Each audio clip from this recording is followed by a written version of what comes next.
Pep, ¿qué tal? Espero que esté yendo muy bien la cuarentena. Es un placer estar aquí en el seminario virtual del CEAM Marbella. Estaré presentando durante estos minutos las tendinopatías y quería aprovechar aquí la portada para decir que en barleby.me he subido un par de artículos profundizando en aspectos teóricos que pasaré aquí por encima.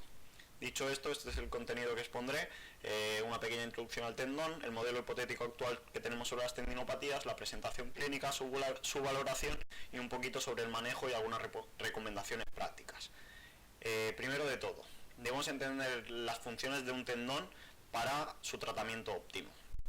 No todos los tendones son iguales y aunque presentan similitudes como que son la unión del hueso al músculo de cara a proveer un cambio gradual de sus características, es decir, el hueso, por ejemplo, es rígido, el músculo es flexible, pues el tendón lo que hace es cambiar estas propiedades de manera progresiva para disipar el estrés y que no se localice en una sola área en concreto, así evitando el fallo. Y por otro lado lo que hace es alejar el vientre muscular del punto de acción, creando un brazo de palanca para que sea más eficiente su acción. Es decir, por ejemplo, el bíceps, el vientre muscular del bíceps queda alejado del codo a partir del tendón, creando un brazo de palanca que hace más fácil la flexión de codo. Sencillo.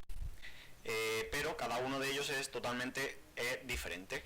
Por ejemplo, el tendón de Aquiles necesita una flexibilidad mayor para actuar como un muelle de cara a almacenar energía para posteriormente liberarla. Pero por ejemplo el de la mano necesita de una rigidez notable para que la transferencia de fuerza sea precisa y nos permita hacer tareas como escribir o dibujar. Por otro lado, pues tenemos una mixtura de ambos, muchos de ellos presentando diferente graduación de ambas características. Dejando claro esto, pasamos un poco a las tendinopatías.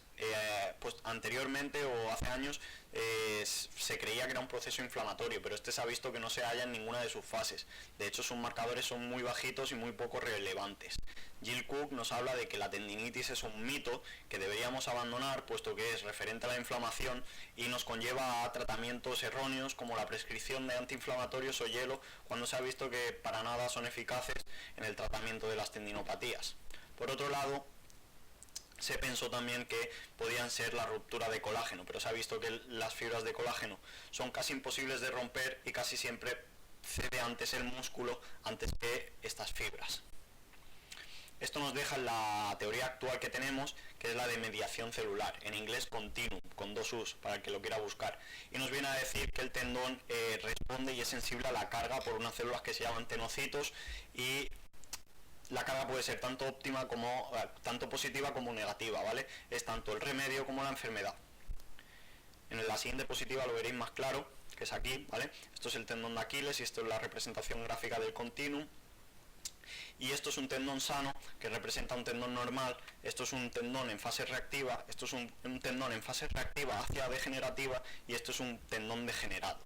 Al principio, cuando sometemos al tendón a una carga excesiva, lo que hace es responder aumentando los proteoglícanos y reteniendo agua de cara a proteger el tendón. Pero si seguimos aumentando la carga o presentando una carga a la cual no se puede adaptar, lo que va a hacer es seguir aumentando proteoglícanos, seguir reteniendo agua y llegando al punto que disrumpe la matriz celular, que conlleva a una posible vascularización del tejido. Es decir, el endotelio se mete por ahí, lo que hace es crear nuevos vasos sanguíneos, que es el principal marcador que tenemos para identificar una tendinopatía degenerativa.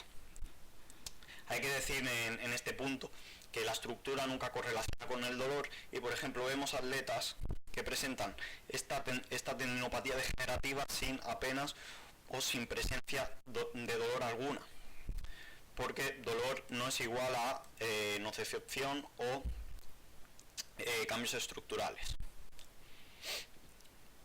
Como digo, repetir, es de vital importancia que la carga es el principal protagonista.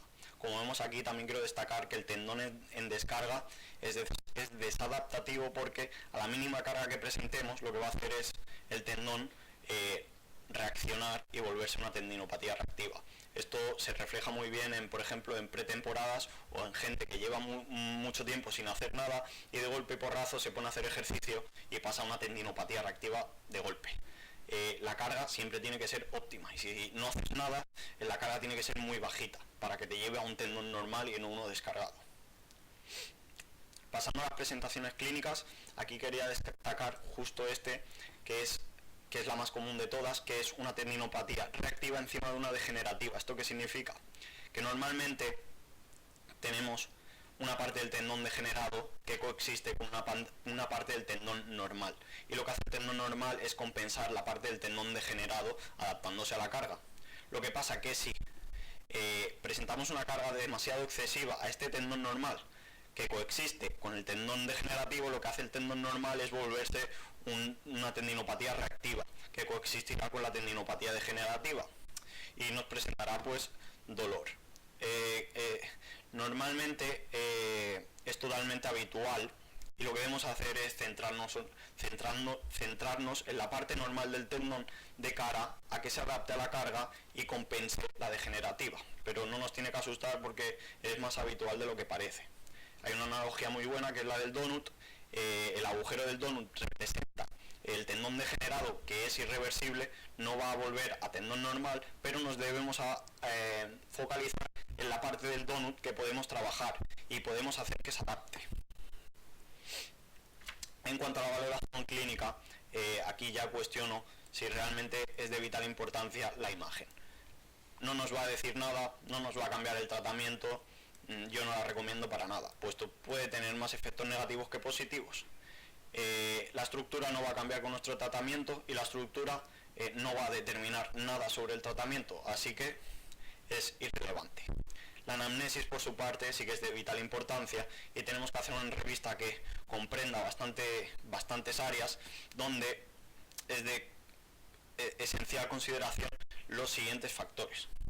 El desencadenante, que normalmente es una carga excesiva cuando no estabas acostumbrado a ella, el historial de antiguos dolores y cómo los trataste de cara a guiar nuestro tratamiento, la funcionalidad actual y la capacidad requerida que quieres en el futuro, factores agravantes por supuesto, y luego también por su parte la parte del tendón afectado.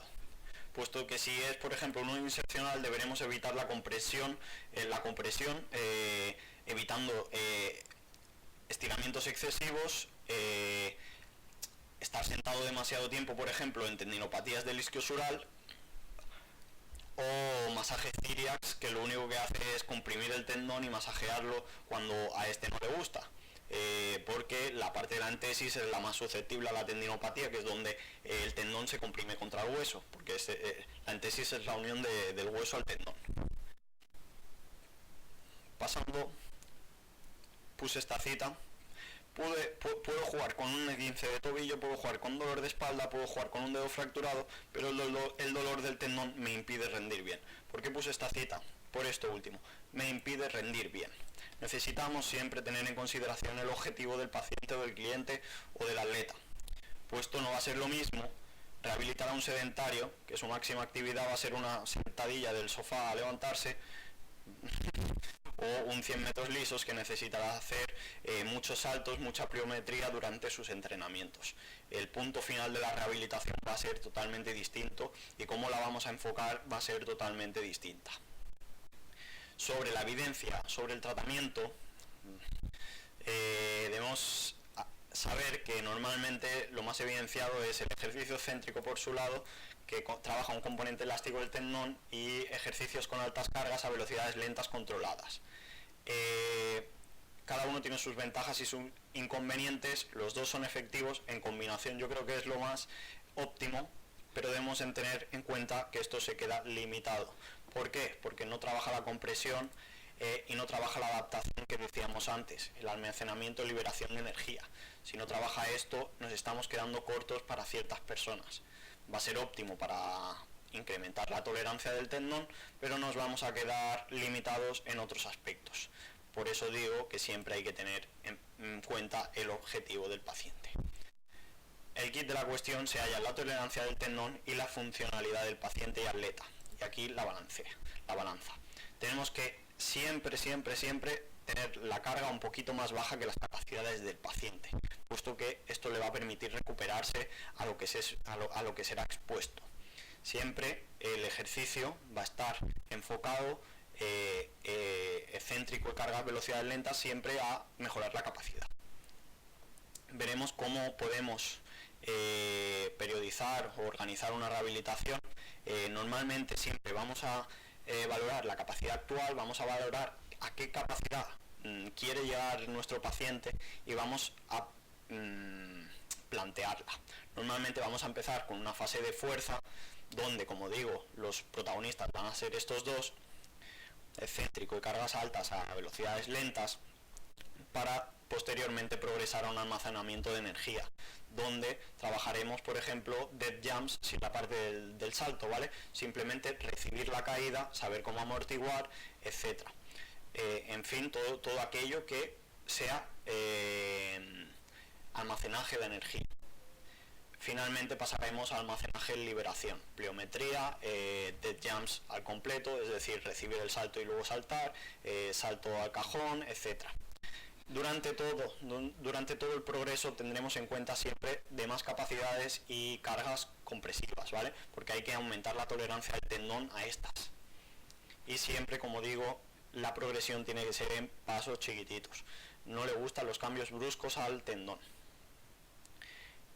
Como recomendaciones prácticas, dejo aquí unas basadas en un artículo.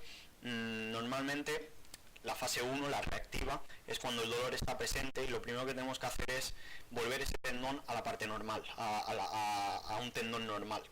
Y esto se consigue descargando un pelín la carga a la cual está expuesto, pero sin dejarla ausente, ¿vale? La carga es importante porque si no volvemos a un tendón descargado que es también mal. Y esto pues lo podemos hacer reduciendo el volumen total de entrenamiento, teniendo en cuenta siempre tanto volumen, frecuencia como intensidad, y añadiendo ejercicios isométricos que ayuden al dolor, ¿vale? Demás terapias pasivas pues también tienen su papel aquí, pero siempre de cara a pasar a siguientes fases. Aquí una puntualización sobre ejercicios isométricos. Jill Cook recomienda unos 45 segundos.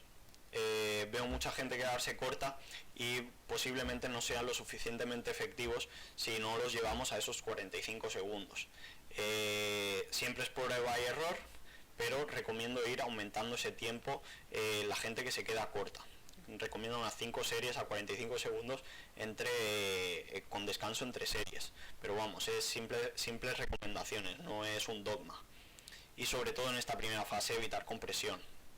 Todo aquello que comprima el tendón va a ser perjudicial y no le va a hacer ningún favor, ¿vale? Así que si evitamos ciliax, evitamos, por ejemplo, como decía antes, en la tendinopatía isquiosural, estar demasiado tiempo sentado, etcétera.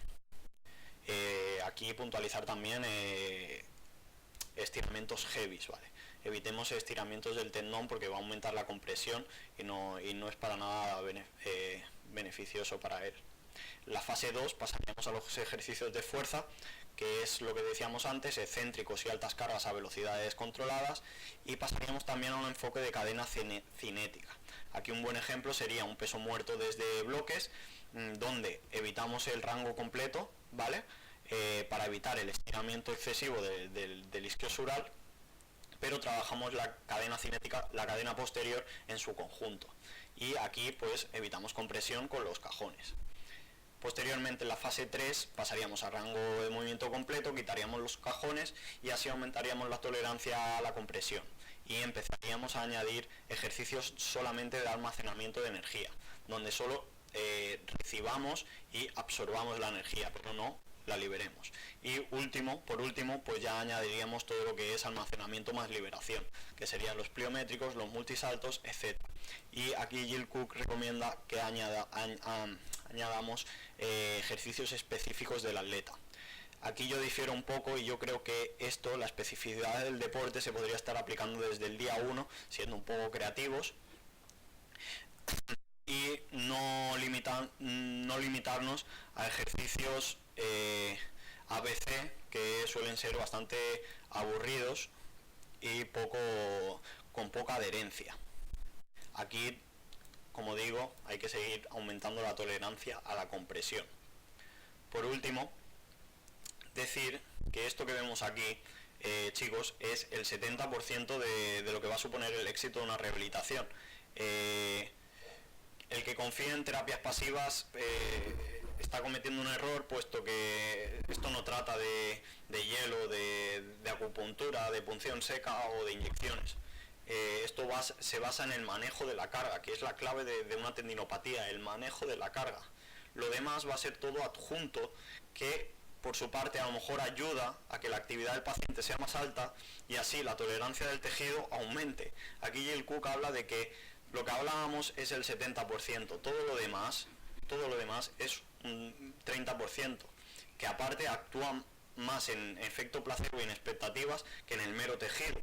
Gurú de turno un 2%, masaje un 5%, el hielo 1%, electroterapia 1%, inyecciones, bueno, influye en el dolor un 10%, medicación un 10% y taping un 1%.